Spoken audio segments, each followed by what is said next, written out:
పశ్చిమ బెంగాల్లో ఎస్ఐఆర్ నిర్వహిస్తే మమతా బేగం ఎందుకు అంత భయపడిందో, ఎందుకు గజగజ వణికిందో, ఎందుకు వాళ్ళని భయపెట్టి వాళ్ళని ఎస్ఐఆర్ నిర్వహించకుండా అడ్డుపడిందో ఈ రోజు ఆ భయంకరమైనటువంటి నిజాల గురించి తెలుసుకుందాం. ఎస్ఐఆర్ నిర్వహించినటువంటి ఈసీ అధికారులు చెప్పినటువంటి ఆ నిజాలు చూసి ఈరోజు టీఎంసీ నాయకులే చెమట్లతో భయపడిపోతున్నారు. వాళ్ళ పరిస్థితి ఎలా ఉందో తెలుసా? కుడితిలో పడ్డ ఎలకలా కాదు, అగ్గిలో పడ్డ ఎలకలా తయారైంది. అగ్నిగుండంలో కాలిపోయే పరిస్థితి ఈరోజు.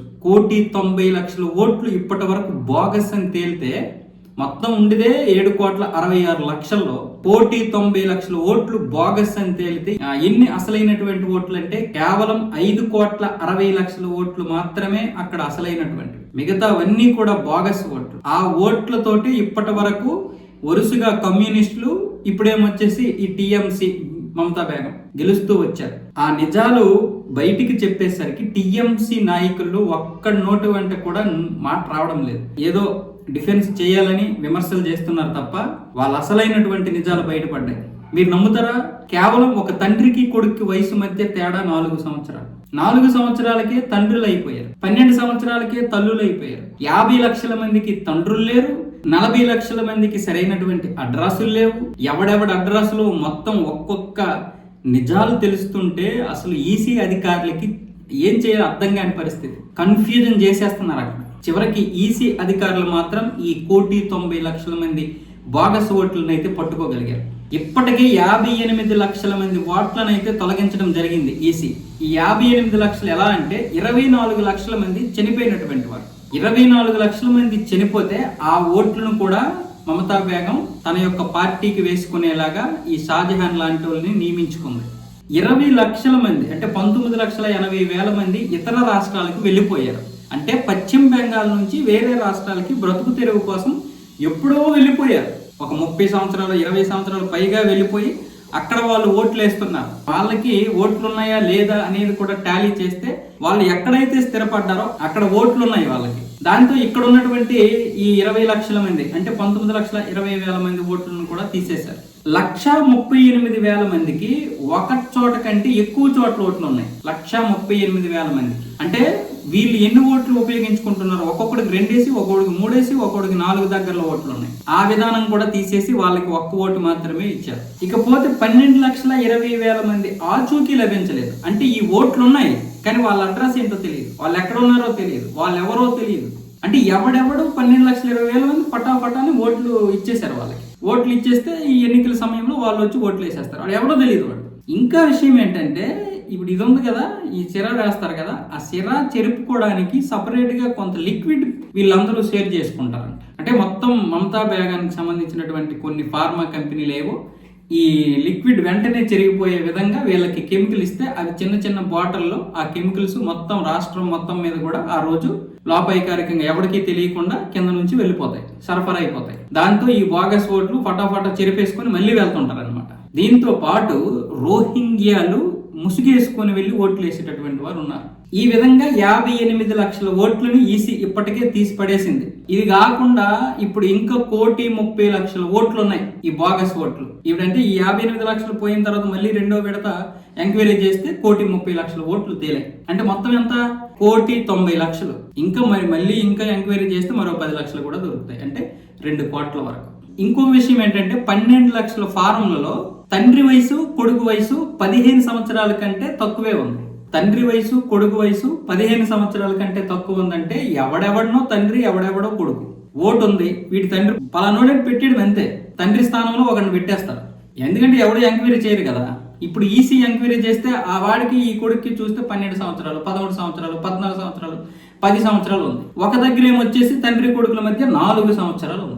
ఇంకొక విచిత్రం ఏంటంటే 8,77,000 ఫారంలలో తండ్రికి కొడుకు వయసు 58 సంవత్సరాల కంటే ఎక్కువ ఉంది.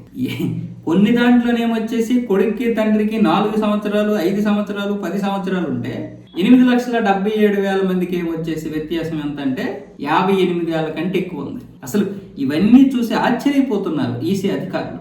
ఇంకా ఇక్కడ 3 లక్షల మందికి మనవడు లేదా మనవరాలు తాత వయసుకి 40 సంవత్సరాల కంటే తక్కువ. అంటే మామూలుగా ఇంకా ఆశ్చర్యపోవాల్సిన అవసరం లేదు. ఇక్కడ తండ్రికి కొడుక్కే మధ్య 4 సంవత్సరాలు ఉన్నప్పుడు మనవడికి తాతకి 40 సంవత్సరాలు తక్కువ అంటే పెద్దగా ఆశ్చర్యపోవాల్సిన అవసరం లేదు. అయితే ఇవన్నీ కూడా ఆరా తీయడానికి బాగా ఉపయోగపడ్డాయి.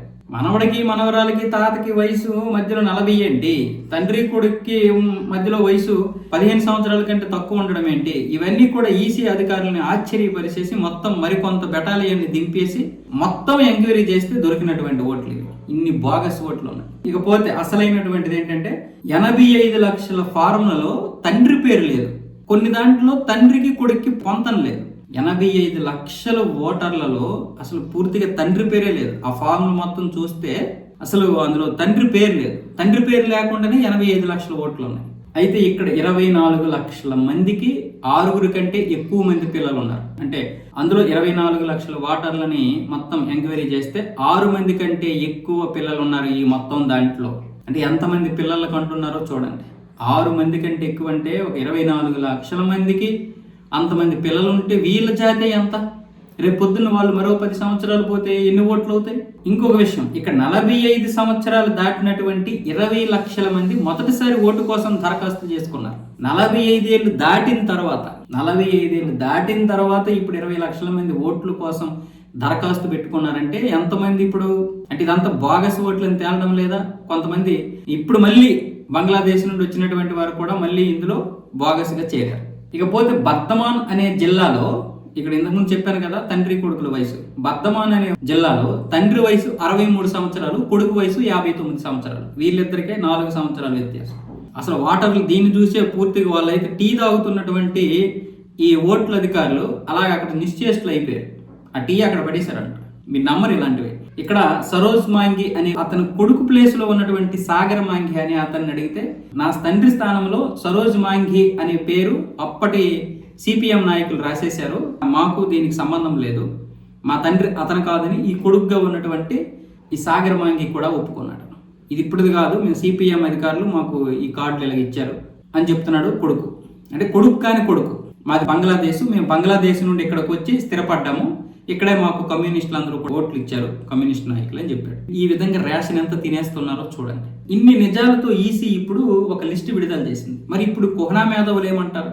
మరి ఈ పశ్చిమ బెంగాల్ ముఖ్యమంత్రి ఎలా గెలిచింది? దానికి మళ్ళీ ఇప్పుడేమొచ్చేసి వాళ్ళు డిఫెండ్ చేసుకోవడానికి ఏమన్నారంటే ఇన్ని ఓట్లు బోగస్ ఉంటే మరి ప్రధానమంత్రి కూడా బోగస్ ప్రధానమంత్రే కదా, ఫేక్ ప్రధానమంత్రే కదా అని టీఎంసీ నాయకులు అంటున్నారు.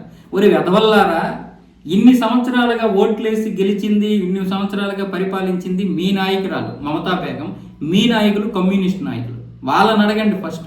అసలు బీజేపీ ఎక్కడ గెలిచింది? 65 స్థానాలు లాస్ట్ టైంలో వస్తే అవన్నీ కూడా ఒరిజినల్ ఓట్లే. ఏ బోగస్సుడు బీజేపీకి ఓటేయడు. అంతెందుకు, ఈ 2 కోట్ల ఓట్లు మీకు బోగస్ అయితే మిగతా హిందువుల్లో సగం మంది మీకే ఓట్లేస్తారు.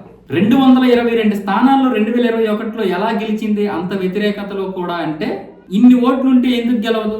అందుకే ఇప్పుడు పశ్చిమ బెంగాల్ ముఖ్యమంత్రి బాధ ఏంటంటే ఈ ఓట్ల గురించి తెలిసిపోతాయేమో అనే భయంతో ఇన్ని రోజులు ఇంత విధంగా భయపడి వాళ్ళ భయపెట్టి ఇన్ని చేసినా సరే ఈసీ అధికారులు మాత్రం ఎట్టి పరిస్థితుల్లో కూడా వెనక్కి తగ్గకుండా నిజాన్ని నిగ్గు తేల్చి ఈ రోజు మన ముందు పెట్టారు. బీహార్లో కూడా అంతే, 68 లక్షలు ఓట్లను ప్రక్షాళన చేశారు. కానీ పశ్చిమ బెంగాల్ అతి పెద్ద దొంగ, భారతదేశంలోనే ఖిలాడి లేడీ మమతా బేగం. ఇందులో ఎటువంటి సందేహము లేదు. ఇన్ని నిజాలు ఉంటే ఇంకేంటి? రోహింగ్యా ఓట్లు ఇన్ని ఓట్ల, మన మీద 45 లక్షలు 50 లక్షలు అనుకున్నాం. ఇందులో బోగస్ ఓట్లు 90 లక్షలు అయితే 1 కోటి రోహింగ్యా ఓట్లు. ఇప్పుడు మళ్ళీ మరో 5-10 సంవత్సరాల్లో నీకు మరో 1 కోటి ఓట్లు వస్తాయి, మరో 2 విడతల్లో. ఎందుకంటే ఈ పుట్టిన పిల్లలందరూ పెద్దోళ్ళు అవుతారు కాబట్టి. ఆ వయసు అయిపోయినటువంటి వారు చనిపోరు ఎప్పటికే. వాడు చనిపోయినా వాడి ఓటు మాత్రం ఉంటుంది చెల్లుబాటు. అది పశ్చిమ బెంగాల్ యొక్క పరిస్థితి. దయచేసి వీడియోని అందరికీ షేర్ చేయండి. మన వాళ్ళందరికీ ఎంతమంది ఉంటారో అంతమందికి షేర్ చేయండి.